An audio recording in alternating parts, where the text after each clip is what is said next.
আমি অঙ্ক করতে গিয়ে অনেকবারই ব্যবহার করি যে এক নিমেষেই অঙ্কটা হয়ে যাবে, এক মুহূর্তেই অঙ্কটা হয়ে যাবে। কিন্তু আমরা অনেকেই জানি না যে এক নিমেষ বা এক মুহূর্ত বা এক পলক এই ধরনের এককগুলো এক্স্যাক্টলি কত সময় হলে আমরা বলতে পারি। মানে আমি যদি বলি যে এক পলক মানে কত সময়, এক পলক মানে হচ্ছে 24 সেকেন্ড। আমি 100% নিশ্চিত যে অনেকেরই এই বিষয়টা অজানা। এক ক্ষণ যদি বলি, এক ক্ষণ মানে হচ্ছে 4 মিনিট। এক নিমেষ, এক নিমেষ মানে কত? এক নিমেষ মানে 16 মিনিট। বাংলা বিভিন্ন গল্প পড়তে গিয়ে আমরা দেখেছি যে দুদণ্ড এখানে এসে বসো, হ্যাঁ, এক দণ্ড এখানে এসে বসো। এই দণ্ড মানে কত? এই দণ্ড মানে হচ্ছে 24 মিনিট। 24 মিনিট।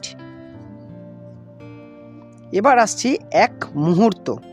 এক মুহূর্ত মানে হচ্ছে 2 দণ্ড, মানে 48 মিনিট।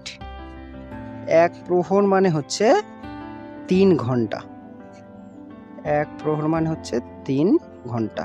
তাহলে 3 ঘন্টা যদি এক প্রহর হয় তাহলে 24 ঘন্টায় একদিন, তাহলে 24 ঘন্টা মানে আমাদের হবে 8 প্রহর।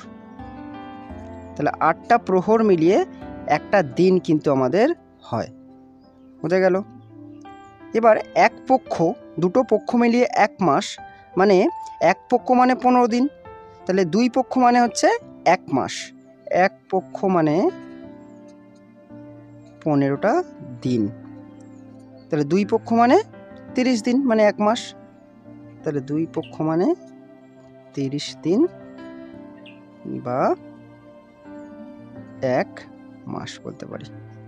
তাহলে এক প্রজন্ম মানে কত বছর? 25 বছর মানে একটা প্রজন্ম। এক যুগ, এক যুগ মানে কত বছর? 12 বছরে এক যুগ। আর শতাব্দী যদি বলি, এক শতাব্দী, শত মানে কি? শত মানে 100, মানে 100টা বছরে এক শতাব্দী। ভিডিওটি দেখার জন্য সবাইকে অনেক অনেক ধন্যবাদ। ভিডিওটি শেয়ার করে দিয়ে সবাইকে জানার সুযোগ করে দেবেন। নমস্কার।